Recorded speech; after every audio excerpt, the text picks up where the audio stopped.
G'day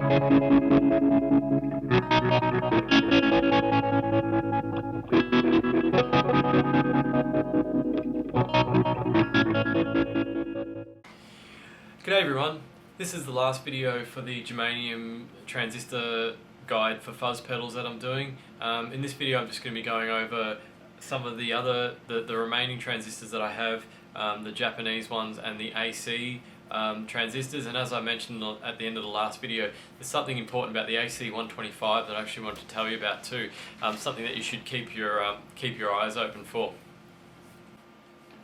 Also, just when I finished the video last night, I had a look on eBay to see if there are any Russians available, any more Russians, or whether perhaps they were less than when I was looking earlier this year. And there are a lot on there. There's still a lot of bargains to be had. Don't feel pressured to to stock up like I have. I don't know. I can't see the future, but I don't know if they're going to be running out anytime soon. There's probably more on there than when I actually looked earlier this year. At the moment, and also don't pay too much for them, because like I said, if you're patient you'll get them cheaper. I think if you're paying sort of 60, it depends on the part, but if you're paying 60-70 cents a transistor, or $1 a transistor, there's a lot on there that are $1 a transistor. I think that's probably pretty expensive, unless it's a good one like the GT402V that I mentioned yesterday. I mean, I'd probably pay $1 for those because I reckon they're really good. But yeah, it just depends, and you've always got the risk that you're going to buy these and they're not going to be any good, and you've paid $1 each for them. You've been ripped off. So yeah, just take that into account when you're buying them. And one other quick thing, two sellers that I can recommend are, as I mentioned yesterday, Gore Deluxe and Orpheus 2005. I've bought from both of those and haven't had any troubles with them. I did have troubles with another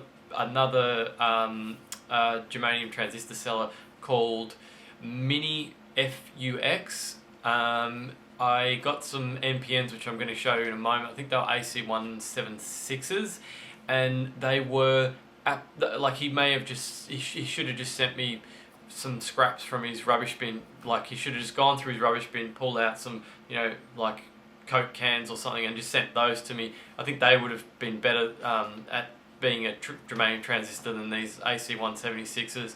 They're just rubbish, and I'll explain to you why when we go through them. So we'll start with AC128. AC means germanium and BC means silicon. I believe that's how it works as far as that naming convention goes. So if you look up AC, if you go to eBay and you type in AC germanium, you're going to get all the AC type transistors. In fact, that's usually how I search. Same goes for the Russians. If you put in GT germanium, you'll get all the GT Russian transistors, but there's more. There's MNs and things like that, but you'll see all the GTs. So the AC128 comes in two types. Well, it comes in a lot of types, but two of the main types is just AC128 and AC128K. The AC128K looks like that. It's got a square heat sink on the top. And the AC128 looks like that, which is probably the more familiar sight that you've seen.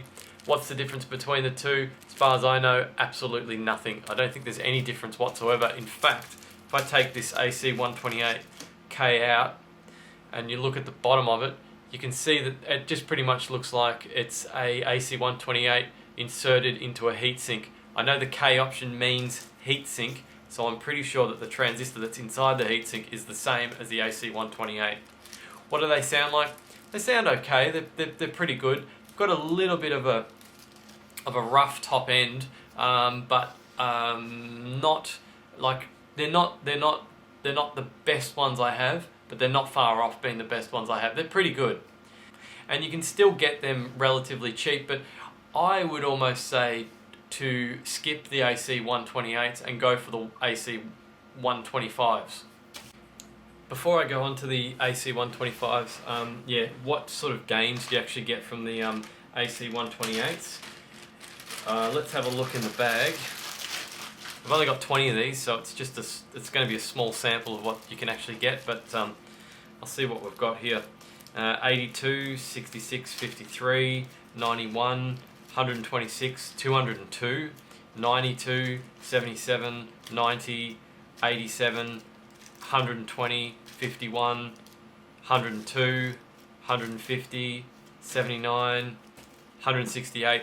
So there's actually quite a big range. You've got pretty much 50 to over 200 with the AC128s, and also take into account that actually I'm pretty sure a few of those I actually sold too. So some of the good ones, the ones between 100 and 130, are going to be missing from what I just read there. So you're probably going to get a few around that mark as well. So they're pretty good as far as the HFE goes. But the AC125 is sounds, to my ears, sounds exactly the same as the AC128. The two particular parts that I have sound exactly the same. I can't distinguish the difference between the two. And the AC125 obviously doesn't have the popularity that the AC128 has, so you can often get those cheaper. And there's, as I said in the previous video, there's something very important about the AC125 that I want to mention, because you can buy them in bags on the internet, and you'll see that, for instance, this is my bag. I bought 150 of these for about $50, and this is probably the best bargain I've got so far. You can see on the front, this is what came on the front of it, and you'll see photos of those of that on eBay on the listings. You can see it says AC125Z. I'll explain the Z in a moment, but you can see that there's that Roman numeral that follows it, which is 6. What does that mean? That's actually incredibly important for us. You don't get any explanation on the eBay listings at all. They won't bother to tell you what that actually is, but it's pretty much the most important thing of the part number. I'm going to grab the camera and I'm going to show you something on my screen here.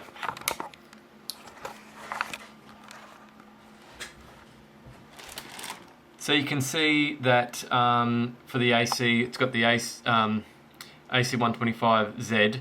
This is the data sheet for the AC125Z, and you can see that you've got the Roman numerals, and down here you've got H21E, which is basically the same as HFE. So if you look at what I bought, which was 6, you can see that the HFEs are between 75 and 150. If I bought the 5, they would be between 50 and 100. Not a total waste, but obviously that's better. If you get 7, it's between 125 and 250. Again, not a total waste, but you're getting up the high end. 6 is definitely the sweet spot. I've seen 5 on there for $60 a bag of 150. So you know you want to look for the 6, and if you buy them in the I think Mini FUX has them separated into lots of 10. He's broken them up probably because he gets more money that way. You don't know which bag did that come from. You got no idea what's gonna. It could be from. It's probably from the 5. So you're only going to get sort of game ranges between 50 and 100. How accurate is that actual binning of the HFEs? Well, let's take a look. So I've measured. I didn't even bother measuring all 150 because I mean, I've measured 50 of them. That'll last me for the next 10 years anyway. So I'm not even going to bother measuring the rest. But how did I actually go with the first 50? To my utter surprise, the HFEs are absolutely perfect. Let's have a look. 138, 182. 126, 105, 120, 133, 149, 203, 130, 104, 109, 106, 188, 167. So you can see that they pretty much range between. There were some that were lower than 100, like the data sheet says it should be between 75 and 150. There were some that were lower than 100. But you've got a huge amount between 100 and 200. The leakages were slightly high, like that one's 416, that one's 318. But like I said in the other video, that one's 300 approximately. They're around 300 to 500 the leakage. But as I said in the other video, I don't think that makes any difference. They're not. You're not going to throw away a transistor because it's over 300. leakage like a lot of people say, you know, oh, don't use them if they're over 300 leakage. They sound perfectly fine, and there's 150 of them. 150 between 100 and 200 HFE is an absolute score and a half. You just don't. I just have not had them like that before. So the AC125, if you can get them with that bin number on the end, you're looking good, because you're gonna, hopefully you'll get similar to mine. Mine was a sealed pack as well, by the way, so that always helps to get a sealed pack. And the Z on the end was the other thing that I was concerned about. I got these from Orpheus, and I asked him, I said, look, I can't take a chance on 150 transistors if I don't know what that Z on the end actually means. And he explained that it meant that it's a high voltage version of an AC125. And again, I was concerned that I was going to get them, and because of the collector current issue that I've had with the others, I might have with these as well, but they all checked out. They all measure perfectly fine. So, you know, it's pretty much a bonus that they're Z, because you could use them in a higher voltage circuit if you weren't using them in pedals. So the other NPN germanium that I bought was a AC187, and as I mentioned at the start of the video, they are absolute rubbish. Some of the, I ordered 10, and I only actually ended up with 2 that are actually usable, and I'm just going through my pile here trying to find them. Sorry, I think it may have only been 2 that were usable, but I'm just having a look to see if there's any more. So the other AC transistor that I bought is the AC187, which is another NPN. That's the other NPN transistor that I've bought. And I'm just going through finding how many I've got. So far I've only got 2. I bought 10, and I ended up with 3 that you could actually even use. Like, the rest were pretty much just, they're just rubbish. Like the 2 that I've got here, you can see it says 4,000 microamp collector current, and the leakage is 1220, so the gain is 309. I don't know what I'm gonna use that for. I think that's probably like pushing the extremes a little bit too far. The other one is 2120 collector current, 832 leakage, and 143 gain, so that's probably usable. The rest are useless. I'd put them in a circuit, and I'd be watching the collector current, and the collector current would just continually rise. It would start at 2,000, 3,000, and it would go up and up and up and up and up to the point that it got to 10 milliamps, and touching the transistor, you could feel it was getting hot. It was getting really hot. So the collector current's heating up the transistor. The transistor's providing more gain. The heat's not dissipating properly. It's getting hotter. It's getting hotter. It's getting hotter. It's just going to burn out. If I whack one of those in a pedal, how long's it going to last? Garbage. Chuck them in the bin. Absolutely useless. That is the AC176, and if they are all like the sample that I received, I wouldn't touch them. So the remaining ones that I have are the Japanese ones, and most of these have actually been removed from equipment. I saw a listing for 50 vintage transistors, and with a start bid of, I don't know, it was like $6 or something. And you know, I was kind of looking at it. There was no model numbers listed on it. All it said in there was, you know, like that, you know, guaranteed 4 matched pairs of transistors. I don't know what the HFEs are, and I thought, you know, I'll have a shot at it, and someone else was bidding on it too, and I ended up getting it for about $14 delivered, and I got heaps of really old transistors as well, not this newer stuff that I've been showing you so far. I mean, they just look old. I don't know if you can be able to see this one, but you know, like the case is all tarnished. It's an old transistor, and they all sound really good. I've got a mixture of silicons and germaniums in it, and I'll just go through some of the part numbers and show you some examples so you can keep an eye out for these. And like I said before, I mean, I haven't tried all of them, but the ones that I've tried, the Japanese ones I've tried, have sounded excellent, absolutely top notch. So there were some ACs that he actually sent too with this lot. There's an AC126 with 200 HFE, which is probably usable. It's high up there, but it's still usable. AC188, which was 180, which is again still pretty usable. So I've just grouped all these down here, and I'm just going to go through some of the models and whether they're silicon, germanium, and whether they're whether the HFEs are correct or not. So you got 2SB495, and that's got a HFE of 85. You've got 2SB496, which is a germanium, and it has 57 gain. There's another AC127 actually here, and that looks like a really old school. It's got red. It's got actually got red print on it, and it's one HFE of 123, which is excellent. And then I've got 5 or 6 2SC682A, and they're actually silicons, and they've got pretty low gain. You've got 32, 66, 56, 31, 42, and 26, which is mega low for a silicon. And I actually used one of these old silicons in my my Lavash, which is the Les Lewis clone, and it sounds excellent. It brought it back to life. I originally used a 2N5088, and I replaced it with one of these old school ones, and it's now on the top of the list as far as low gain overdrives go in my books. It sounds excellent. So we've got 2SD96, which is an NPN germanium, and it's got a HFE of 60 and then another HFE of 45.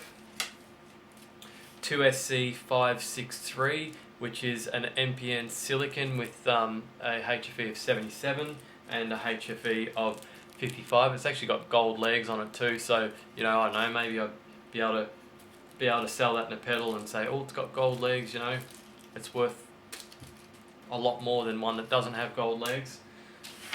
People tend to go for that sort of mojo. And then I've got 2SB77, which is a PNP germanium, and I've got 81 HFE, 114 and 66. And then I've got 2SB77A, which is a PNP germanium with 70. 2SC281, which is an NPN silicon and has 50, and another one which has 40. 2SB75, which is a PNP germanium that has 65 HFE and 82.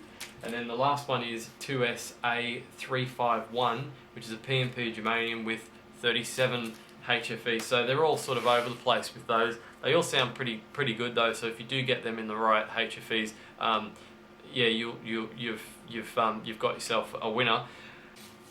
So there's just one final lot that I got from eBay. Another one that went under the radar. No one bidded on it. I think I got it for like I got these for like $5 delivered. I've actually written NPN germanium, but it's actually PNP. And the leakages are good. The HFEs aren't too bad. You've got some examples: 72, 144, 65, 68, 43. 63, 106, 105, 59, 134, 60, 55. You get the general idea. So they're in some pretty good ranges too for Q1s and the low Q1 and Q2 and Q3s as well.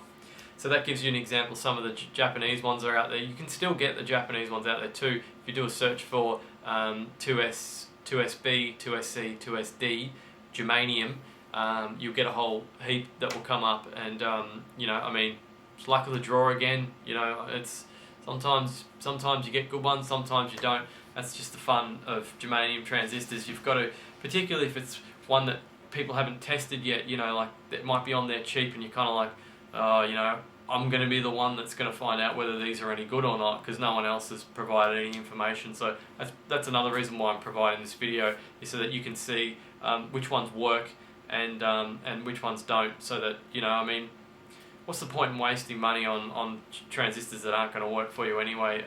If someone knows the answer, you might as well share it.